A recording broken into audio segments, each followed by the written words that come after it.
Good morning. It's me, Reed. I'm Jennifer. It's nice to see you. Nice to meet you. We're here for a Lenten. No, it's not. It's not Lent. We were just commenting to each other saying, I feel kind of tired today. I said, well, just like the Psalms, it runs a gamut. Sometimes you're all frisky and bright-eyed, bushy-tailed, and other days, not so much. Not so much. But here we are to practice listening. Yes, a listening practice. Indeed. Great. And it's going to be Psalm 9 again, but from 11 to 20. We did the first half of 9 last time, if you were with us last time.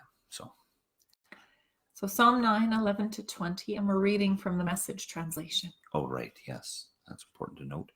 And so we're going to read through it once, and you can listen for the voice of God. That's what. Just tell yourself that you're listening to God speaking to you. So something that sticks out in your mind, that's God saying, "Pay attention to this." So, all right. Shall I read the first half? Not the first half. The second half of Psalm 9. Pardon me. All right.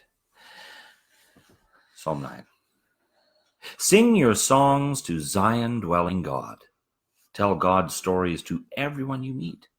How God tracks down killers, yet keeps an eye on us. Registers every whimper and moan. Be kind to me, God. I've been kicked around long enough. Once you've pulled me back from the gates of death, I'll write the book on hallelujahs. On the corner of Main and First, I'll hold a street meeting. I'll be the song leader. We'll fill the air with salvation songs. They're trapped, those godless countries, in the very snares they set. Their feet all tangled in the net they spread. They have no excuse. The way God works is well known. The cunning machinery made by the wicked has maimed their own hands. The wicked bought a one-way ticket to hell. No longer will the poor be nameless. No more humiliation for the humble. Up, God! Aren't you fed up with their empty strutting? Expose these grand pretensions. Shake them up, God. Show them how silly they look.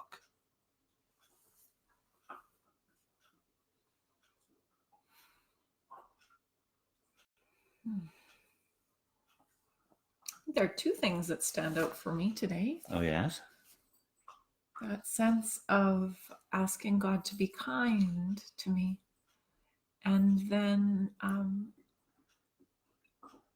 that kindness seems to come out in the poor will no longer be nameless. I'm grateful that God knows my name and knows me and is okay with who I am, more than okay, loves and delights in me, but also is kind and accepting of the ups and downs of life. So there's the kindness and that God names me. I'm not nameless. For me, it was that one line. It's in the middle of sort of negative stuff, but it's like the way God works is well known. And I suppose for many people it isn't, perhaps, but for me it is. In my time of doing this sort of thing, and over the years, I've slowly learned what God is really like. And that was just a reminder of me to remember that. Read. You know what I'm like. You know what I'm like. And that's what stuck out to me. So that was a reminder. So if you were to pick some words or names or descriptors for what God is like, what would you choose? Well, I think the first one would be present. Something I've learned over the years, because I've lived a long life. No, I haven't. I'm only 53, but long enough. And a lot of my life, I've been religious most of my life, gone to church and all that stuff, but I haven't always felt like God was present.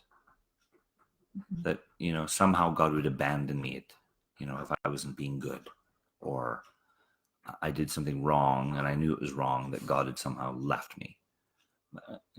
But I've learned that isn't the case. God is ready and waiting with open arms. And that's been a big change for me over the years, to just recognize that no matter what's up, God is present.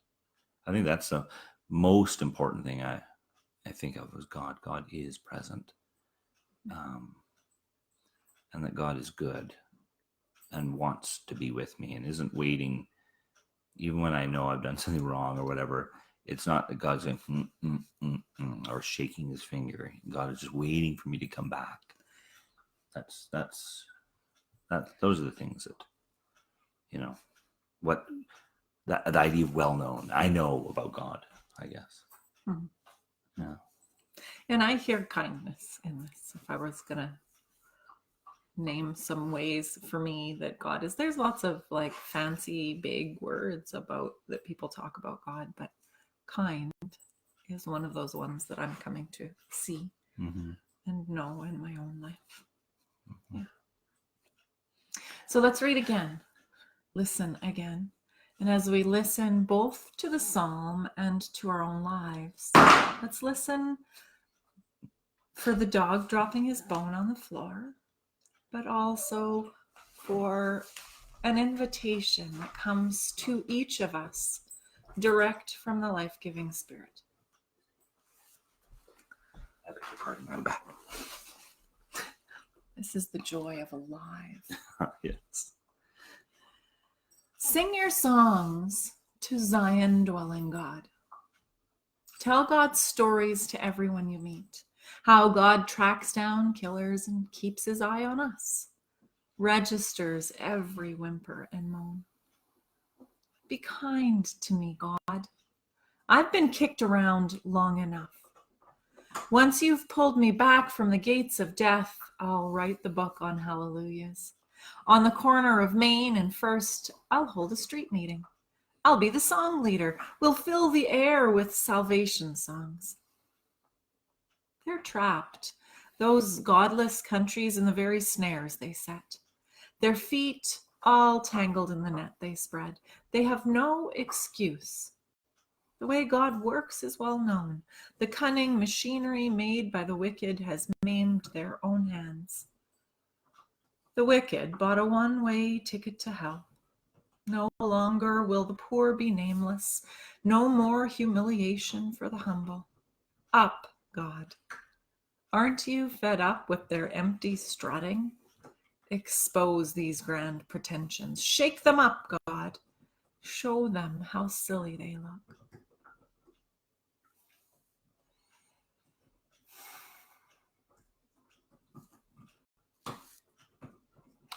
An invitation to me is just that at the beginning of the psalm, it talks about this.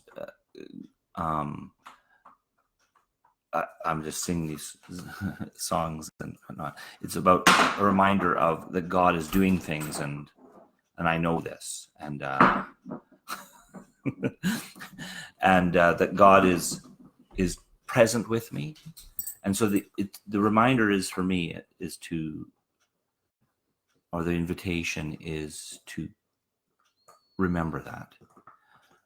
I guess it's sort of, I'm repeating what I just said at first, that God is present, that I'm not, God keeps an eye on me, right? There's all sorts of terrible things happening in this world, and God isn't happy about that. God is working on that. But yet, God isn't like focusing all his attention on bad people and wickedness or evil. God keeps an eye on me, and to remember that it's just the same thing, I guess, sort of.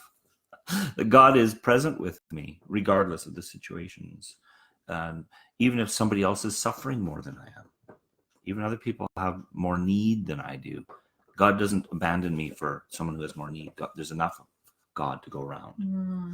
So enough of God to go around. Yeah, more than enough, to quote another song.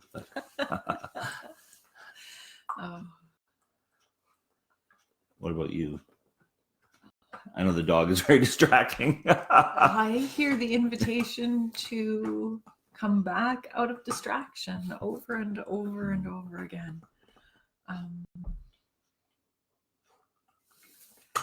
Maybe part of that for me is finding ways to sing songs. So like that's just a really practical, actual, physical thing that I can do that brings me back into a different framework, a different brain space.